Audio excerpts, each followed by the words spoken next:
Hey y'all, it's Bart. Welcome to another episode of Soccer for Us. Before we get into the episode, I did want to record something about the women's national team friendlies that we just watched last week. Unfortunately, the people that I wanted to record with were unable, and then the people that I wanted to then get to bring in as new voices were unavailable. So we haven't been able to record anything about the women's friendlies against Ireland.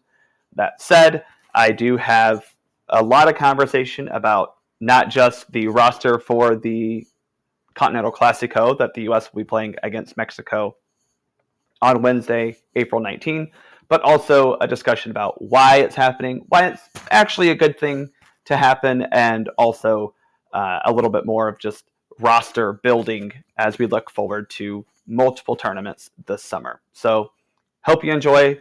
Again, please make sure to subscribe to Soccer Down Here so that you can catch every piece of content that comes out of the SDH network. And also follow the show on Twitter at SoccerForUsPod. All right, y'all, to talk about the U.S. men's national team and one of 27 times they'll be playing Mexico this summer, is U.S. keeper Thomas. Are you just so stoked for this Continental Clasico? I mean, honestly, I love anytime the U.S. plays. So I make an effort to tune in as much as possible. It is a little, anticlimactic a little bit. I had wished we'd seen a little bit of a different squad, but we'll get into that, I'm sure. But any soccer is good soccer for me.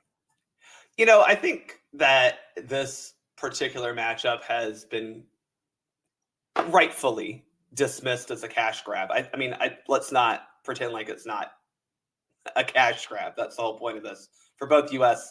and Mexico side. But Mexico has done in the past a lot of these non-FIFA, very short camp type games. I don't know if it's necessarily helped them or hurt them, but it's not like this is unheard of. It's not. I've actually been critical towards U.S. soccer for not finding partners in kind of these pockets. And I mean, look, if it means they play Mexico, it means they play Mexico. But I think Mexico has, if you look at even the leading up to the World Cup, they got a couple extra friendlies in there.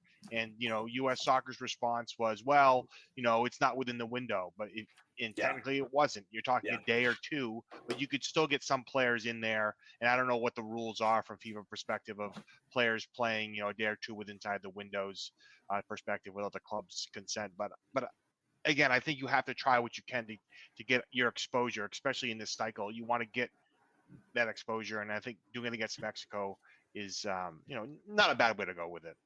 Yeah, and I think, obviously in this release, the announcement, they talked about this All-State Continental Clasico being almost an annual type thing. It doesn't always mean it will be Mexico. It did mention just like major teams in the continent. So, this could be a game that we play against Canada in the future. As you mentioned, the cycle is going to be different. We do not have World Cup qualifying. Maybe it is one of those where like you can get even a Colombia or a team like that in the hemisphere that plays in a similar schedule, but isn't gonna be able to do a full camp. I don't know. I mean, yes, it's a cash grab, but to your point, it's not a bad thing to be able to get players in camp more frequently. Yeah, I like the concept. I mean, it's a little shorter than I prefer because it's pretty much 2 or 3 days and then a game. Let's fly in, play a game, fly out. I think it's like yeah.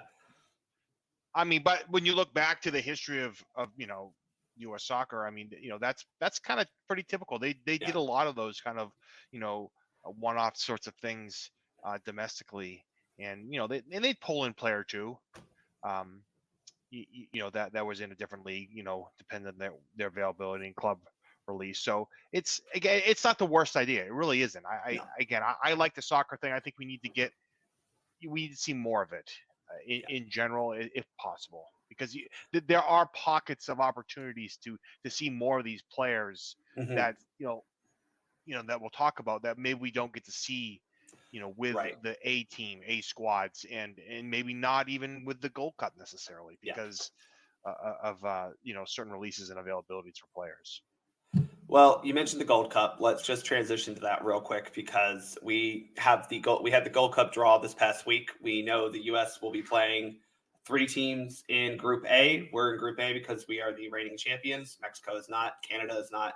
Canada hasn't won a Continental trophy that they haven't made up since 2000. So, big boys at CONCACAF, whatever they claim to be. U.S. will be in Group A with Jamaica, Nicaragua, and the winner of Prelim 9, which is confusing as all get out, but I'll just say that the 4 teams that we could play are Curacao, St. Kitts and Nevis, French Guiana, or St. Martin. So most likely Curacao, I think, is probably the no-duh option there. Jamaica, Nicaragua, and a potential prelim winner. Thoughts on that group specifically? Yeah, the draw team Curacao, if they get through, they're tough. I mean, they are tough. Yeah, we've seen them play tough in general. So, and I think Jamaica can be, if they're pulling in their A team, Jamaica is always a challenge. Nicaragua, surprisingly, I didn't realize they had only played them once in the whole the national team's history. Yeah. For some reason, I thought it was a team they might have played more often, but they've that only 2017 Gold Cup, I believe we were in the same group as well. Yeah. So, yeah, I mean, it's a good group. It's a good challenge. I mean, it'll be interesting to see what sort of roster gets selected for this Gold Cup. I'm assuming. Well, I don't really know what they'll do. It's earlier in the international break for European squad, so they could pull in more players. Whereas the last time they had the Nations League, it was later in the cycle, I believe. So they went more with the MLS base. So I can probably see a balance of probably be the B level talent. I don't think we'll see Pulisic and McKinney type players on that squad. But if they want to play, I think they could have that opportunity. So. Yeah, June 24th through July 16 is the tournament. So to your point, it's not too late where you can't get a player to come in and then also go to preseason training. And in fact, if you're a club team in Europe, you might like that your guy is playing in an actual tournament, getting prepped, and then going into preseason, not having to worry about, getting back to fitness. It might be beneficial to them. But U.S., I think, dodged a couple bullets likely with the draw. All of those bullets went to Group C, which is Costa Rica, Panama, El Salvador, and a prelim winner. And that to me is the group of death because El Salvador, I didn't want to play because we don't play well against them. Let's just put it that way. Panama, obviously, also a very competitive team, and then Costa Rica, the seeded team in that group. That Group C is very tough. I don't know how. I'm not sure Costa Rica survives that. They're kind of in a downward spiral right now, but interesting Group C is. Yeah, for sure. I mean, it's definitely that's a tough group. I mean, you're right with El Salvador. It's going to be an interesting cycle for them. I think they, a few tweaks here and there, a little bit of luck, they can make runs, and they're kind of a scary team that way.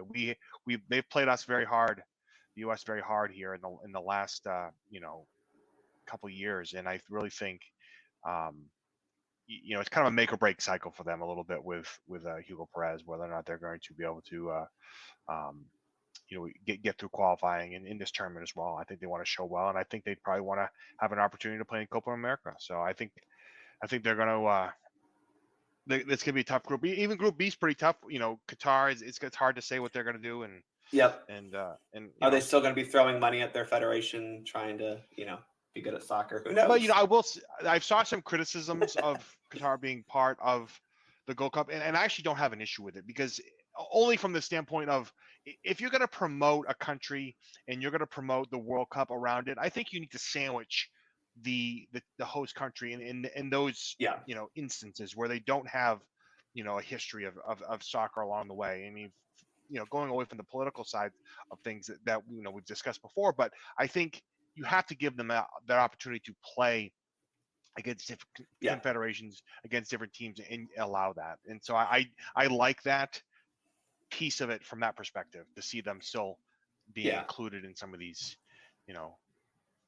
The hope is that Qatar takes the World Cup and the experience they got from that and learns how to be a country that is able to actually intermingle with the cultures of the rest of the world. And that's kind of my hope on that. But you're right. Like Qatar, decent enough team. Glad they're providing competition in this tournament.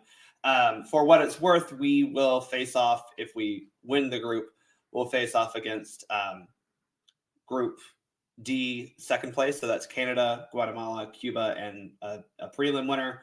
If we finish second in the group, which you can finish top 3 in the group, and that's the potential. Second in the group, we would be facing second in group. No, where was I? Sorry. If we're second in our group, we will be playing off against the winner of that group D. So again, Canada, Guatemala, Cuba, or a prelim, and possibly, it's an interesting route having to play possibly Canada in. You don't want to have to play them right now. That is set up to potentially be the final, U.S. versus Canada. Mexico in Group B would have to play Canada in the semifinal.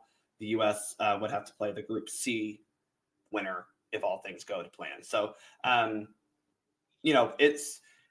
we know the Gold Cup is the competition level it is. We have won it several times without playing our best team. But to your point, it's another tournament to get people an opportunity to play actual competitive matches. And that is the positive. And that's kind of, I guess, the theme of even the Continental Clasico. At this point, it's just another opportunity to get people in together playing in a competitive match.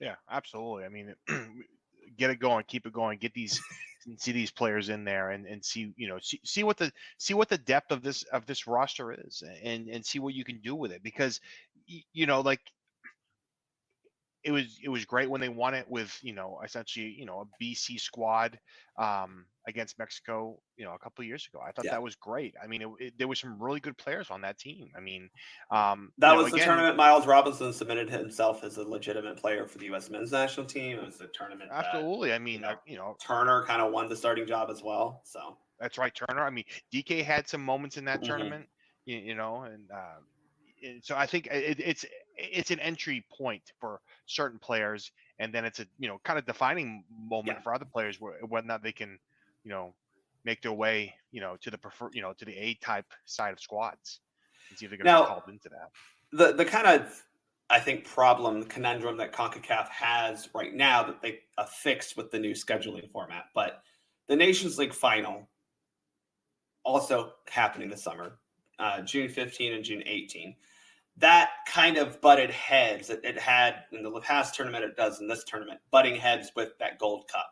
Obviously, we know that the next Nations League tournament, the final will be in March, which probably means the final will again be in Vegas or LA, of course.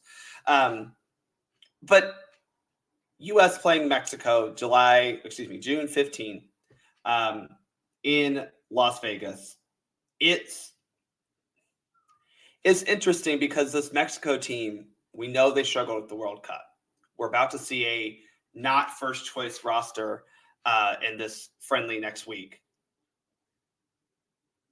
This feels like a trap game for the U.S., and we're not getting fully into this, but it feels like the U.S. needs to understand that Mexico is still very good.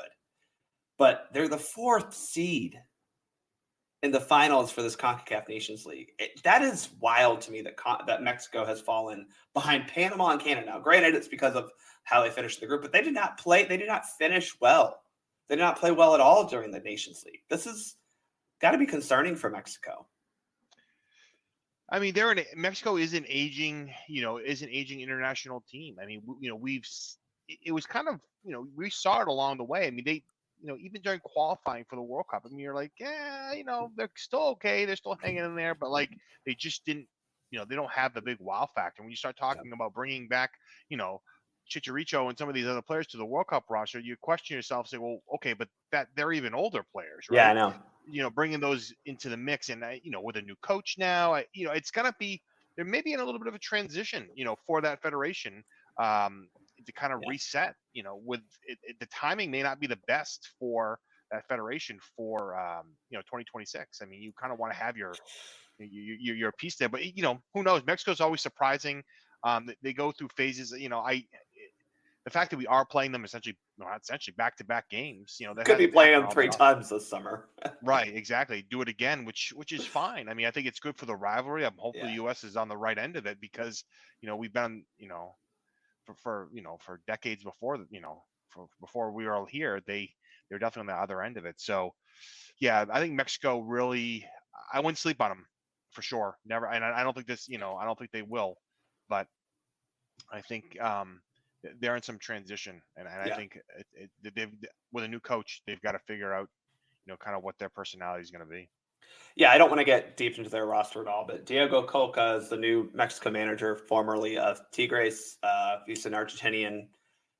He didn't bring in his first choice roster. He brought in basically an all Liga MX roster except for Julian Araujo, who obviously is playing at Barcelona. The U.S. obviously also bringing in a pretty much only domestic roster. Let's talk about that. So let's start just going by position. But we have 3 goalkeepers, 2 of whom, sure, they're here. One of whom is not a mystery at all. So we have Drake Callender from Inter Miami, Roman Celentano from FC Cincinnati, and Sean Johnson from Toronto. I don't think I'm speaking out of turn to say Sean Johnson's the first choice goalkeeper in this group, right?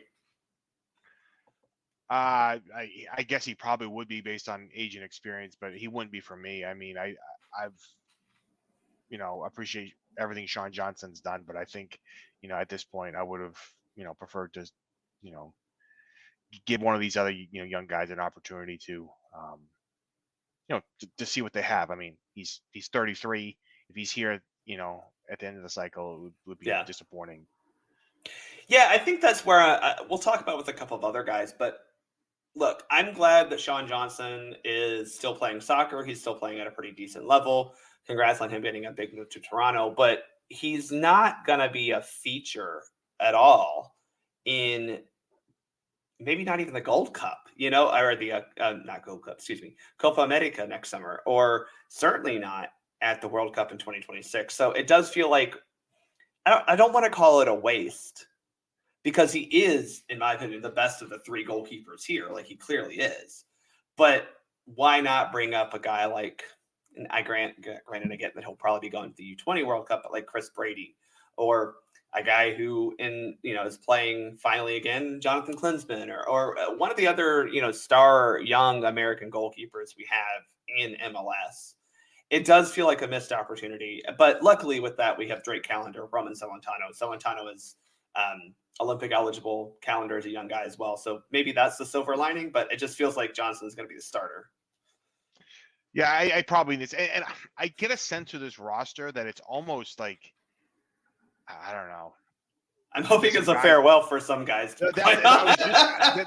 Honestly, that's where I was going. I look at this and I say, why are we seeing certain players over and over again? Like, we've seen them. We know what they can do. I mean, again, if you're trying to sell tickets, you want to have some familiar names in there for someone, maybe not the the so-called diehard fans. Say, geez, I know Sean Johnson, or I know Shaq Moore, or whatever it is, and be able to say, yeah, these players, they're at the World Cup, like as a kind of a farewell to them, and maybe that's what that ends up being.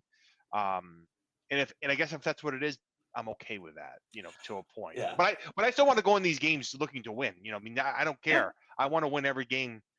I want them to win every game as a fan. I want to see them put the best squad out there. I want to see the best quality soccer that can be produced in there. So let's move on to some position group that has probably 2 guys, definitely 1, possibly 3 that I also am ready to move on from. So defenders, Serginho Dest from AC Milan. Boy, that man needs a transfer bad. Aaron Long from LAFC. Julian Gressel from Vancouver Whitecaps. Matt Miazga, FC Cincinnati. He's back in the fold. Shaq Moore from Nashville SC. Caleb Wiley getting his senior national team call-up from Atlanta United. Proud of him. Josh Widener, another young, promising defender from Louisville City. DeAndre Yedlin from Inter Miami, and Walker Zimmerman from Nashville. Now, let's start about the cool, positive things, right? Caleb Wiley from Atlanta. He's a U20 prospect, a left back, left winger. Had a pretty good season. He started every game for Atlanta United this year. Josh Wagner, a guy who has been on the radar of a lot of youth prospect watchers. Been a very good player for USL, a very good USL team in Louisville City, and is most likely moving to Benfica once he reaches, I think, 18 this summer. Let's just talk about those two guys for a second, because I do think, to your point earlier, this is a great type of window to get these guys in, because they're both key contributors to their club. So they're okay with letting them go for a non-FIFA game that doesn't interfere with anything. Hey, go get a cup of coffee for a couple of days and come back. Yeah, it's exciting. Wiley's been awesome. I just, he's been fun to watch. He's 18 years old. I mean, that's the thing. He's 18 years old. I keep having to say that because I think he's, the way he's playing, he seems like he's a little bit more seasoned along the way. So, it's exciting to see those talents. I mean, you hope it continues that growth, in that progression, in that right direction. It's very exciting seeing. And same thing, with Weiner. He's 17, so the opportunity's there, and so I get excited too, because hopefully both of these guys are, on the U20 World Cup. So, and I think that's the hope when you see some of these younger guys in these camps. Say, geez, this is an opportunity for them and for that team to make a run, because that's the next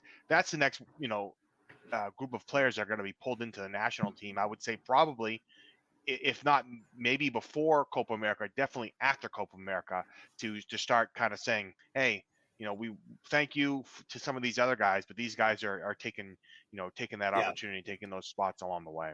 Well, look, Wiley's a left back, and I think we can both collectively name one left back that we trust to play in the U.S. men's national team.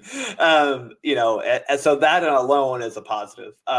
Winder has a lot of upside too, and honestly, I think to do a little bit of quote reporting, even though it's not really, but like Caleb Wiley, Garth Lagerwey, the president of Atlanta United, essentially said that he'll be released for the U20 World Cup. It wouldn't take a rocket scientist to explain to Louisville City why they should release Wagner for the U20 World Cup.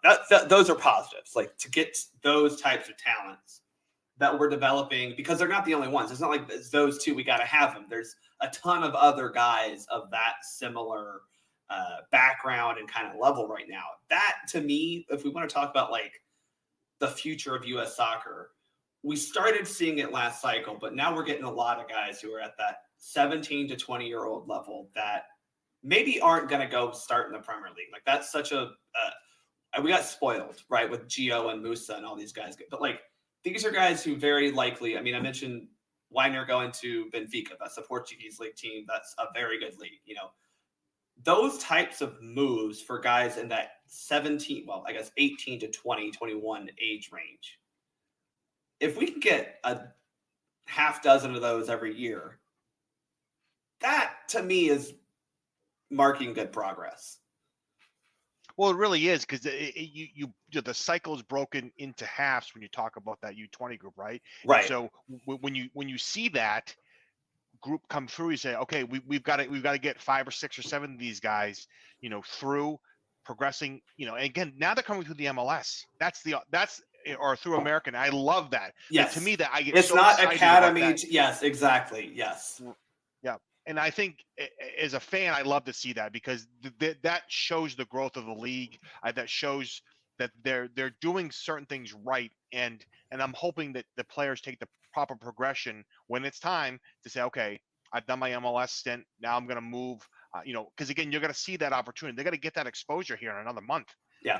Whoever gets selected, and so they're going to be seen. And at that point, the opportunity for transfer is going to be there for them potentially. And I think that the timing on that is critical, I think, for those players. And some want it, some don't. And I think it's just exciting to see they're coming domestically right now through there, as well. I mean, there's some obviously, plenty in Europe that hopefully will be on the squad as well. Yeah. Yeah. So let's move from the young, promising talents to the guys who are old-ish. And honestly, I'm a little upset that we're trotting the back out again. I think the biggest one for me is Aaron Long. Like, he didn't. I'm tired of seeing Aaron Long on a U.S. men's national team roster. And I defended him a lot before his injury. And I still think that he is a perfectly decent center back for MLS. I don't think he has shown anything that indicates he's international quality. The guy next to that is going to be DeAndre Yedlin, who I don't really think we need him at any. We have multiple right backs who are better than he is right now. Same with Aaron Long. We have multiple center backs that are just like he might not be in the top 10 of the depth chart. Like, to be just quite honest, I just don't know why these guys had to be in this camp. But maybe you have an idea. Yeah, I mean, I don't know. I mean, again, the farewell, tour or match is the only thing that makes any sense. I will say this though, if Long is 30, Zimmerman's 30, Miazga's 29. I mean, we're seeing these guys now. Look, if Tim Ream showed us anything, you could still play center back at a very, very high level, into your mid to even later 30s. So my only thought is this: if that's any possibility for any of these three, at some point here in the near future, they need to make that, take that trip back over the pond, and they have to basically say, "Can I do this?" And so some may know that. I mean, Miazga is an interesting case. I am curious to see him a little bit more. I mean, he kind of got. It seems like he got the short end of the stick a little bit. But yeah, I'm done with Yedlin. I mean, he's never been a player that has been any consistent for me. He's got speed. He's never scored a goal with the national team, which, he's approaching, the most caps of a national team player to never score a goal outside of goalies. So like 77 caps, 0 goals. Yeah, that's especially in a position where I know he's a fullback, but like his game is built on attackingness, So. Last thing, even by accident, those right and left backs, can get a goal or two along the way, and he's just never been able to finish that there for them. And that's it. I mean, those are the guys you just say, okay, thanks, we've had enough of you. There's other opportunities for even players in the MLS to take that position for them. I think Walker Zimmerman is the one that I can go, okay, I get it. You contributed at the World Cup. You were a starter. We don't need to just move on necessarily, especially because similar to Tim Ream, it's like you do need to have some stability in camp for the short term. But even then, I'm like, we have other center backs who are better. Obviously, they're not going to feature in this camp. So that's the next thing is, what are those MLS level center backs doing? And I'm looking at guys like Josh Glad at Salt Lake and Henry Kessler up in New England, and they never really progressed the way that we needed them to kind of take the place of the MLS center back that the U.S. has kind of always had. So I get it. Like, that's why they're here. You mentioned Matt Miazga. He's back in the fold. I'm going to say something very controversial. I don't think Matt Miazga was ever that good of a center back to think that his omissions from camp was like scandalous of any sort. He clearly thinks that there is some sort of beef between he and Berhalter. I can't wait to hear what he says about that. I'm sure it'll be totally rational and very measured. But I'm glad that he's back in the sense that, like, hey, it's been fun to watch you play Mexico before. But I don't necessarily think he's any sort of like solution for the long term. I think, again, he's not high on my center back depth chart. Let's just put it that way.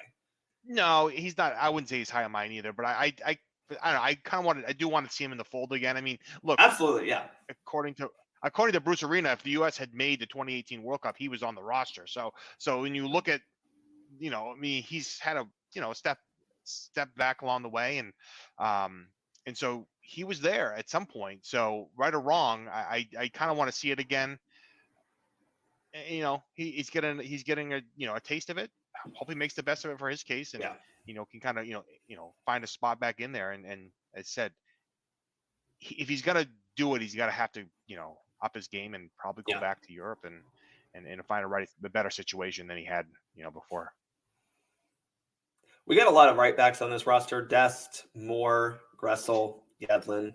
I think it's probably clear that Dest will start on the left side. I don't know if I hope Caleb Wiley wins that starting spot, but I doubt that Hudson will see that. So interested to see who actually plays right back in this camp. Let's move on to the midfielders. 6 of them.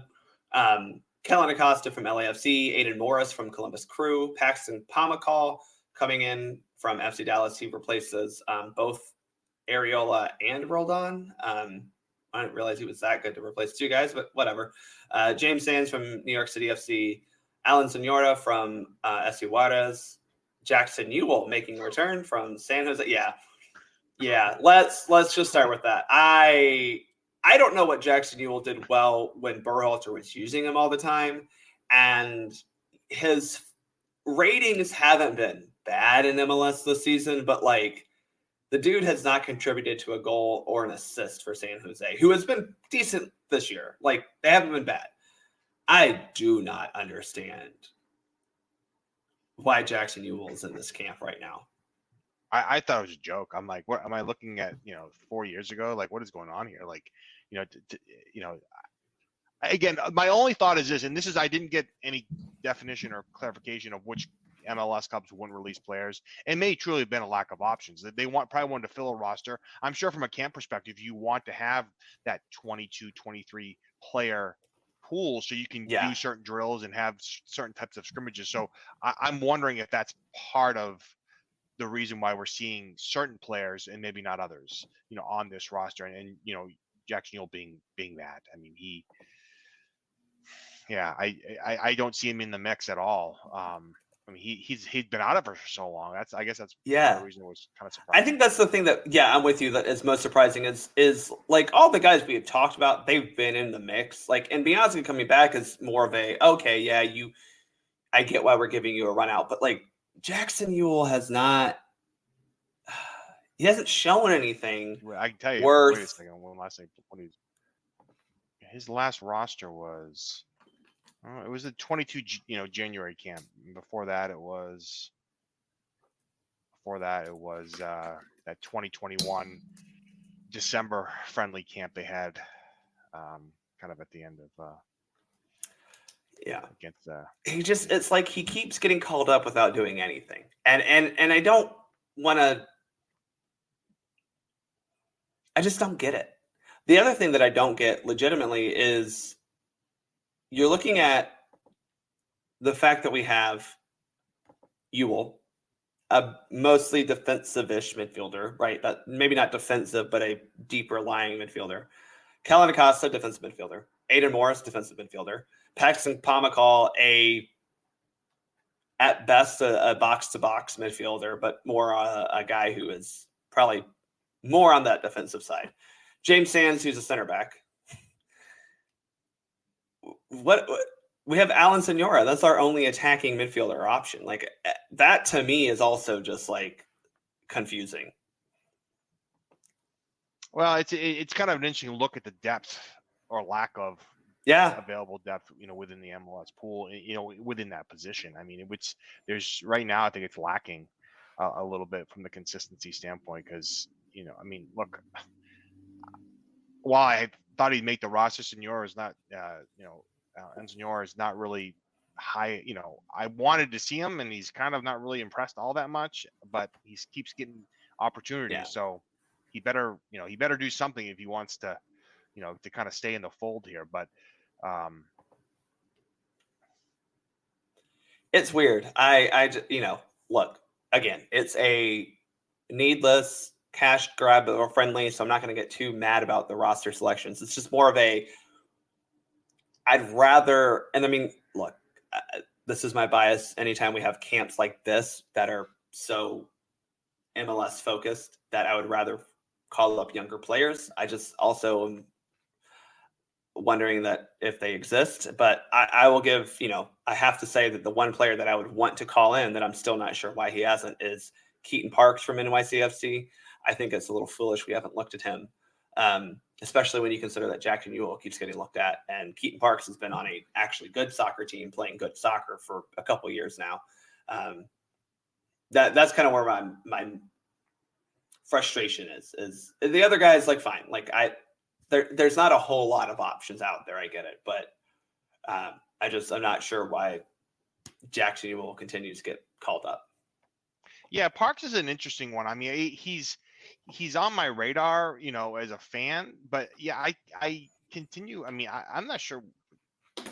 I'm looking right now. I'm not sure he's ever been on a U.S. national team. I don't think he's been on. No, I don't think he's been on a senior national team roster. I don't see him, coming up. So yeah. And so he's shown well. He's what, 24, 25. I mean, he's a player that, his skill set kind of falls into a little bit of, an area of kind of a bridge caliber player at this point in his career, where he could fill a role if needed, given that opportunity. But again, it goes back to who was released and who wasn't, for certain players, because you're definitely, I mean, Sands was, so I mean, he's on New York FC, so I don't know. I don't either. It's just, I don't like to complain too much about players getting called in if I don't give an option. And like Keaton Parks is the one, Brandon Zervania at Toronto is another one that's kind of always been on that. Is he good enough thing? I would like to at least see that he prove himself that he's good enough or not. I think it's worth noting, likely Eric Williamson would have received a call up. He has torn his other ACL, which sucks for him. But I think it's likely that he probably would have been a part of this. Yeah, I'd probably believe he wouldn't be. That's devastating. I mean, when any player, gets injured, obviously, but that's, one ACL is bad enough. Two is kind of a, look at Jordan Morris. I mean, he's a different player. He's still producing, but he's a different player, and you have to adjust your game as a result of that. And so it definitely limits, what he's going to be able to do going forward, I'm sure. Well, you mentioned them, so let's move on to the forwards. You got four of them: Cade Cowell from San Jose, Jesus Ferreira from FC Dallas, Jordan Morris from Seattle Sounders, and Brandon Vasquez from FC Cincinnati. Now, I'll just say from the front, I want Brandon Vasquez to start. I do not need to see any more of Jesus Ferreira playing whatever he tries to play for the U.S. But Jordan Morris making an interesting case to possibly be the starting striker. He has had a very good MLS season. Yeah, he's on fire right now. It's hard to. I love Jordan Morris from. I do too. Like I will fully admit that bias. I think he is the type of U.S. soccer player that you want to have still. Like I still believe he's a good soccer player. Yeah, I love him from the standpoint of like when he came in, his whole story. The injuries is for me where it took the wrong turn. Right, he doesn't get injured. I think he's a consistent contributor, for the national team at a high level. I think, and he's adjusted his game this season, so I'm excited to see that for him. I don't know where it fits for the U.S. in this camp. It fits, I think, but going forward, I'm not sure where it does. Jesus Ferreira, we know what he is. Honestly, I kind of like to see him play, the second striker or attacking midfield position. I think if you're going to look at the fact that we have exactly one attacking midfielder, why not try to play kind of a double pivot behind him and let him go play forward? I mean, who cares if we give up 7 goals to Mexico? I don't care. This game doesn't really matter in that regard. I mean, I do care, but it's not like a tangibly beneficial match. So go have fun. I don't know. Well, that's the thing. You need to experiment. Even Anthony Hudson, he's going to go to win, but you know what? We already seen him do some different lineup stuff. Some works, some doesn't. Let's try something different here. I mean, Jesus Ferreira, he can score. We know that, and he can definitely score against this Mexico team. And I think you have to try some different things within the cycle. That's what these games are for. That's what these situations are for. Try different combinations. Because I do want to see Brandon Vasquez. I want to see a little bit more of him. Again, I think he has a role, in this cycle. And you have to kind of prepare these guys to create some more, continuity between these players, because you have to be ready. I think you have to better be positioned than I think we were at the last World Cup in certain areas, in certain positions. It felt like, for sure, like at the end of the cycle, Berhalter was trying to find any sort of solution at striker. And I still think it was a grave mistake to leave off Pepe because he was the only person who had proven to actually score for the red, white, and blue, like at all during the last 2 years of that cycle. But it was very clear that he never really tested anyone outside of Jesus Ferreira, who proved to not be effective at the World Cup, as kind of anyone could have told you, or Josh Sargent, who got hurt. So, yeah, I mean, I think that to your point, like bringing in Vasquez, even trying maybe Jordan Morris as the striker, these are things that you can try in a camp like this. And granted, Anthony Hudson won't necessarily be coaching this team long term, but like it's just something you can try to see if it'll work. And if it doesn't work, then okay, fine. You tried it in a cash grab friendly against Mexico. If it does work, maybe we experiment a little bit more. Yeah, absolutely. I'm excited to see, those sorts of opportunities and see a little bit more of that and that creativity, because we haven't, I mean, in reality, we have nothing to lose, right? We've qualified for the World Cup. We're going to be in the World Cup. Let's experiment. I mean, see, you saw it, in my opinion, the last time we saw this, and it was such a short blip on the radar, was with Klinsmann. And he experimented and for a bit, and then he just stopped. Yeah. He said they had an attacking mentality, and late 2012 into 2013, and they were attacking, and then it just stopped. And he you mean Jurgen Klinsmann didn't deliver on his promises? He did not. He did not. Wow. But he did in the beginning, though. I know that was the frustrating part. Right. It's like because it was exciting soccer to watch. I know. It's one of the longest winning streaks they've ever had for the national team, and then it just went away. And so they played conservatively. And so, look, I'm not a coach at that level, so I guess I have to take it for what it is, because you have to qualify. That's the thing. You have to qualify. So none of that stuff matters. But like that's why you have a unique opportunity within this cycle to try different things without without any consequences. But at some point, you got to bring it all together and maybe you have a smaller window, because Copa America, in my opinion, you don't want to really experiment too much at that point. You kind of want to say, look, we're going to try this. If it doesn't work, fine, but we're going to try it. Your experimentation at Copa America is the evidence we've gathered leads us to this being the way that we should try to play, right? If it doesn't work, then great. We have 2 more years to find another way. But like, hopefully it's, okay, we found out that this mostly works. We need this. We found out that we might need some different players and whatnot. But like, yeah, I'm with you. Like that needs to be the primary focus of that particular tournament. Cade Cowell, I do want to talk a little bit about him. He's been popped up in a lot of camps recently. I think people are a little hesitant to hype him up too much, because it does seem like he has a distinct ceiling. But likely we're seeing Cade at the U20 World Cup, where I do think he will do some damage because of the way that he plays soccer. I do think that this could be a good match for him. I mean, he's going to probably start on the wing. Again, we've only got 4 forwards, and only really he and Morris are wingers. So, okay, cool. I think this could be a good match for Cade Cowell. Yeah, I think I'm hesitant as well on the hype with him, because he's been up and down. Again, he's 19, so right. I mean, that's right. It's so like you want to balance the whole thing, but he's not. But he has shown well in these recent camps. He's shown a lot of energy. He's provided a bunch of scoring opportunities, and I think this camp is a good one for him to kind of move forward. And again, U20 is in his sights, so, and I think that's kind of I think that's why you want to.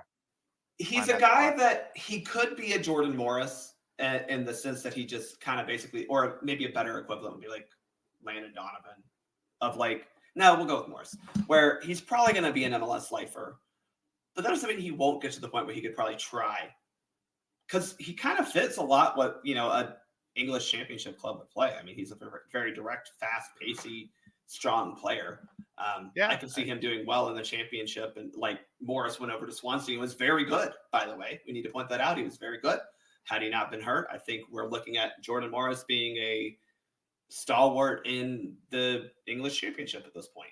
So I think Cowell kind of fits that same mold of a gritty, hardworking, direct type of American player who has good qualities. And I think if you're telling me that he is setting the floor that other guys need to pass, that's fine. I think obviously we have much better wingers in our pool, but if he's available for matches like this, it's not the worst thing. Yeah, I think you can kind of throw Paul Ariola's name there a little bit too, in terms of that sort of like MLS lifer type of, possible opportunity in the championship, in the right situation, maybe he can, do some damage in it from that kind of like, not necessarily full skill set, but from. You have to have those guys for the U.S. men's national team, because you're going to run into this Gold Cup doesn't really line up with the English season, and you're going to need guys who are all domestic based to do it. Or, oh crap, this friendly doesn't really work well with the English calendar, and maybe instead of calling up you're going to have to need some of those guys who are here at home and can still produce when they're called upon. And I'm hoping Cade can be the next generation of that. I hope he goes further. I just don't know if I see it. Yeah, for sure. I'm kind of hoping on a side note that the Gold Cup continues what we're seeing this cycle with, pretty much fully CONCACAF won in the first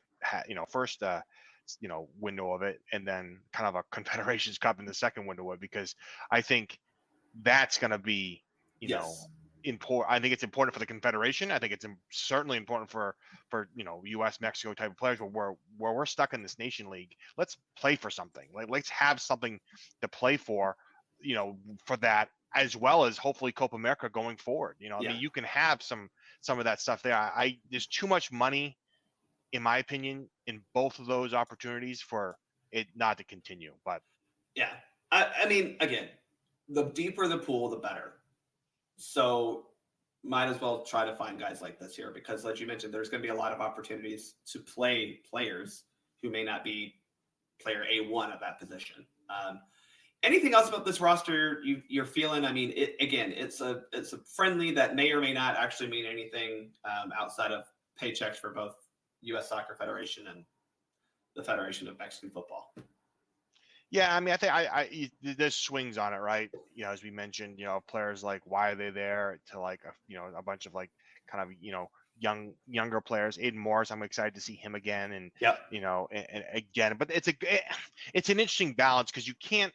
I think you need to have the balances of certain players with this group. You bring in a bunch of young guys that don't have any leaders from the last cycle. I think it'll be a little challenging. You have to be smart about how you're able to do that. And as I said earlier, I do wonder how many clubs refuse to release players, because not seeing like DeJuan Jones to me was like, okay, he showed pretty well. And I think he's certainly better than Shaq Moore and DeAndre Yenlin. DeJuan Jones is a snub that we do need to, like, that one was weird. Only if they just weren't, the Revs weren't releasing them, and that's what I wonder. I just wonder how many, how much of that wasn't happening, and again, that's understandable with that in general. And he's had his opportunities, so I could see, I'm saying, you've already had your opportunity as a team. It's kind of a one-off. We're rolling right now. We don't really want to risk your injury, for a meaningless 2-day camp and match type of thing. So Right. And I think that's, again, the point to all this is we're not going to learn. I don't think we're going to have big takeaways from this match. I'm not going to go like, oh my goodness, this showed this. But similar to the Camp Cupcake, but at least with the better opponent, you're looking at who individually can show that they belong. Who individually shows that they fit in well with the team. Because as we found out during the Berhalter era, and I think that this is something that we can credit Greg Berhalter for. I know it's unpopular to actually give Greg Berhalter some praise, but the team atmosphere seemed to be very positive, right? The guys seemed to enjoy being around each other. They enjoyed the locker room environment. I think that Gio Reyna situation was an example of the guys being a very good group, a good team. So in that regard, these camps help with that. And, if you find a diamond in the rough, or you find a guy like Winder or Wiley, or even to, like, maybe this is the time Aiden Moore steps up and shows that he could be the next, good defensive midfielder for the U.S. that would be a positive. Yeah, absolutely. I want to see more of these. I like the ones that, again, with extenuating circumstances, I like the ones they had at the end of the year and then followed by a January camp. Like, I just think there's different times that players are available, and I think it brings the group together, even though it's a domestic group. There's a continuity with the European players. You see them talk all the time. Oh, I'm always messaging, one another about what's going on, how you're doing this. So domestically, I kind of want to see that too. I want to see a group of that, taking place, because I think, I think there is a place for that. And as you said about some of these players, like, there's going to be MLS lifers that are going to be part of the national team, that need to be part of the national team, because you need to have that depth. You need to have that 45 player, depth on your squad, within your pool, to say, look, this is 45. So, they're all not coming from Europe, right? So we're going to have, balances between the leagues. And so that's why I think these camps they do have some importance from that perspective. Yeah, I mean, look, we've got, I think, 22 guys on this roster who are now part of the pool, if you will.